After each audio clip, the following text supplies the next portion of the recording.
Hello বন্ধুরা, good morning. তোমরা সবাই কেমন আছো? আশা করি ভালো আছো, সুস্থ আছো, স্বাভাবিক আছো। আমিও ভালোই আছি। দেখো, হ্যাঁ, ঘুম থেকে একটু দেরি করেই উঠি, কারণ যেহেতু আমার পায়ের যন্ত্রণাটা খুবই বেড়ে গেছে, হাতের যন্ত্রণাটাও খুব বেড়ে গেছে, দেরি করে উঠি আর ওষুধটা খাই। তো ওষুধেই আমার ঘুমটা চট করে ভাঙে না। আমার একটা ওষুধ যেটা খাই সেটা খেলে ভীষণ ঘুম পায়, ভীষণ, যদিও ঘুমের ওষুধ না, কিন্তু ওষুধটা খেলেই আমার প্রচণ্ড ঘুম পায়। যাই হোক, একটু দেরি করেই উঠি। তা উঠেছি, উঠে একটু ফ্রেশ ট্রেশ হয়েছি, চা খেলাম। চাটা খেয়ে তা টুকটাক করে সব মেয়ের টিফিন গুছিয়ে দিলাম, মেয়ে কাজে চলে গেল। এখন এখানে আমি ভাত চাপিয়ে দিয়েছি। ছোটো মেয়ে আবার পড়াতে যাবে, ওকে আবার ভাত খাওয়াতে হবে মেখে, ওকে আবার ভাত মেখে না খাওয়ালে খেতে চায় না। তা আজ কী রান্নাবান্না করবো সেটা বলতে পারছি না, দেখি। কেন মোটামুটি এখন বাজার তো শেষ, মানে নেই, যেটা বলে যাবে, যা ছিল টুকটাক করে নিয়েছি। আর আমাদের সবজিটা খুব কম খায়, বলি সবজি খেতে, তাও কম খায়। তা মাছ ফাছগুলোই বেশি হয়। যাই হোক, দেখি কী আনে বাজার থেকে, তারপরে হবে। তোমাদের কাছে সব শেয়ার করব, যতটুকু যা করবো সব তোমাদের শেয়ার করব।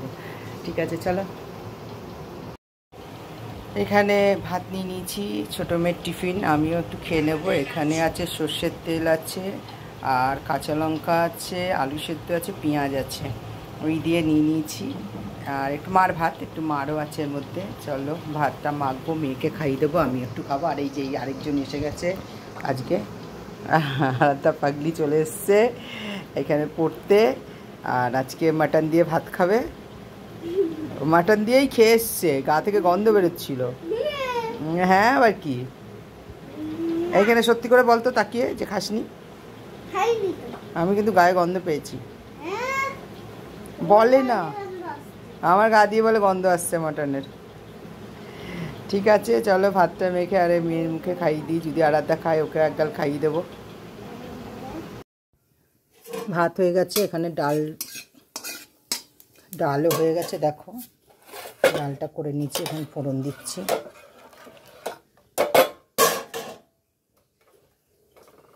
গরম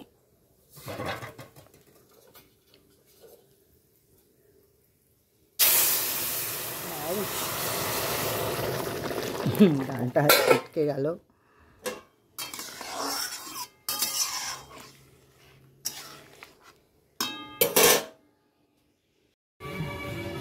এইখানে দেখো, আলু ভাজা করবো বলে এখানে কালো জিরে আর তেল দিয়ে, কালো জিরে দিয়ে দিয়েছি আর শুকনো লঙ্কা দিয়ে দিয়েছি।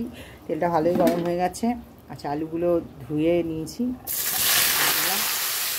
আজকে আমাদের সেরকম রান্না করব না, আজকে ডাল হয়েছে, আলু ভাজা, ডিম দিয়ে আলু ভাজা করে নেব।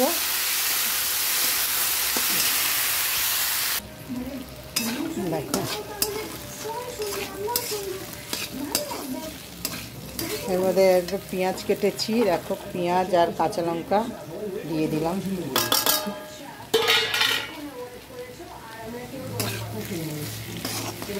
দিয়ে দিলাম, এটা ভালো করে ভাজা হোক।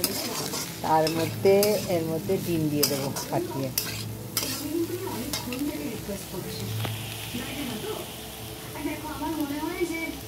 এর মধ্যে একটু নুন দিয়ে দিচ্ছি, দেখো, নুন দিয়ে দিলাম, আর একটু হলুদ দিয়ে দিচ্ছি। আলুটা মোটামুটি একটু হয়েই এসছে, দিয়ে দিলাম, দিয়ে একটু নাড়াচাড়া দিয়ে ঢেকে ঢেকে ভাজবো।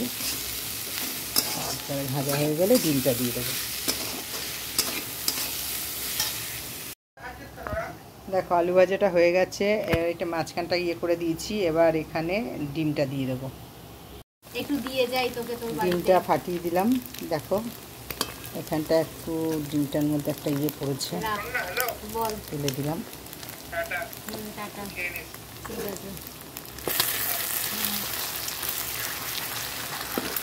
দিয়ে আসবো ওর বাড়িতে, কিন্তু আমি যাবো কি, এটা এবার মিশিয়ে দিলাম।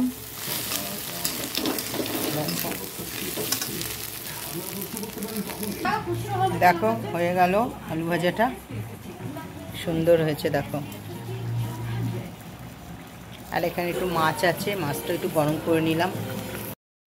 রান্না বান্না হয়ে গেল, এবার যাই স্নান টান করে আসি। আর ছোটো মেয়ের খাওয়া হয়ে গেছে, আমি যাই সব গুছিয়ে গেছি, নিলাম সব কাজ মোটামুটি হয়ে গেছে, এবার স্নানটা করে আসি। স্নান টান করে চলে এলাম, এবার খেতে যাব। ছোটো মেয়ে তো খাওয়া হয়ে গেছে, ও ঘরে চলে গেছে, আর আমার বর আগেই খেয়ে চলে গেছে। আর আমি এই সব সেরে টেরে নিলাম, নিয়ে এবার খেতে বসেছি। ভাত খাবো না, ভাল লাগছে না, তো রুটি নিয়ে বসেছি। চলো দেখো, এখানে রুটি নিয়ে নিয়েছি, রুটি আছে, আর একটু এঁচোড়ের তরকারি আছে, ওটাও নিয়েছি। আর এই যে আলু ভাজা করেছিলাম, আলু ভাজা। আর এখানে একটুখানি মাছ নিয়ে নিয়েছি, অল্প আধখানা নিয়েছি, বেশি নিইনি। আর এই যে ডাল আছে। সব খাও, ডাল রুটি খাও আর প্রভু কা গুণ গাও। অনেকক্ষণ আজকে রিলস বানালাম, তবে এ করলাম। আর খুব ঝড় বৃষ্টিও হলো, বৃষ্টিটা খুব একটা বেশি হয়নি, কিন্তু ঝড় হয়েছে খুব। তা যাই হোক, তা এখন খেতে বসবো। বন্ধুরা চলো, গুড নাইট, সবাই ভালো থাকো, সুস্থ থাকো, টাটা।